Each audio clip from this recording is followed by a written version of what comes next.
Class 9-এর একটি video. আজ বলবো রাধারানী গল্পে রুক্মিণী কুমার রায়ের কথা। রাধারানী গল্পে রাধারানীর সাথে আকস্মিক সাক্ষাৎ ঘটে রুক্মিণী কুমার রায়ের। এক রথের মেলায় বনফুলের মালা বিক্রি করে মায়ের জন্য পথ্য সংগ্রহের আশায় রাধারানী উপস্থিত হয় রথের মেলায়। কিন্তু দুর্ভাগ্য এই যে মেলায় মালাটি বিক্রি হয় না। প্রবল বৃষ্টিতে রথের মেলা ভেঙে যায়। পথের কাদায় রাধারানী পড়ে যায়। ঘাড়ের ওপর এসে পড়ে অচেনা এক ব্যক্তি।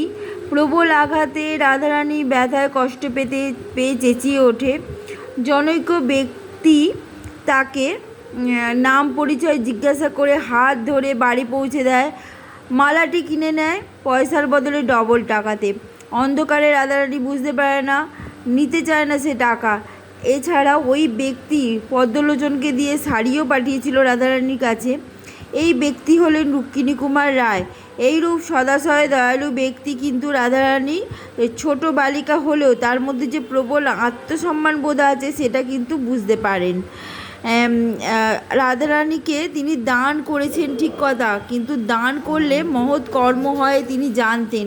কিন্তু সেই দান যাতে অসম্মান না করে কাউকে, সেটাও কিন্তু তিনি লক্ষ্য রেখেছেন। তিনি যখন এত নিখুঁতভাবে দেখলেন তখন এটা নিশ্চিত যে তিনি অত্যন্ত বুদ্ধিমান এবং বিচক্ষণ ব্যক্তি।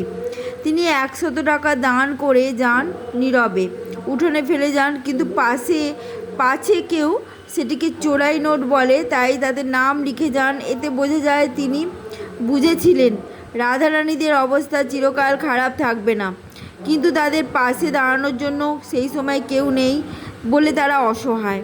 সেই জন্য তিনি হয়ে উঠতে চেয়েছেন প্রকৃত বন্ধু ও সাহায্যকারী। তাই প্রকৃত বন্ধু ও সাহায্যকারীর ভূমিকায় অবতীর্ণ হতে দেখা যায় রুক্মিণী কুমার রায়কে। কিন্তু আশ্চর্যের বিষয় এই যে রাধারানী আর তার মা রুক্মিণী কুমার রায়ের কোনো খোঁজ পায় না। সেই জন্য এইটা বিবেচনা করে নেওয়া যায় যে রুক্মিণী কুমার রায় সঠিক তথ্য নিজের সম্পর্কে দেননি, তার বাসস্থান, তার পরিচয় সম্বন্ধে সঠিক কথা বলেননি।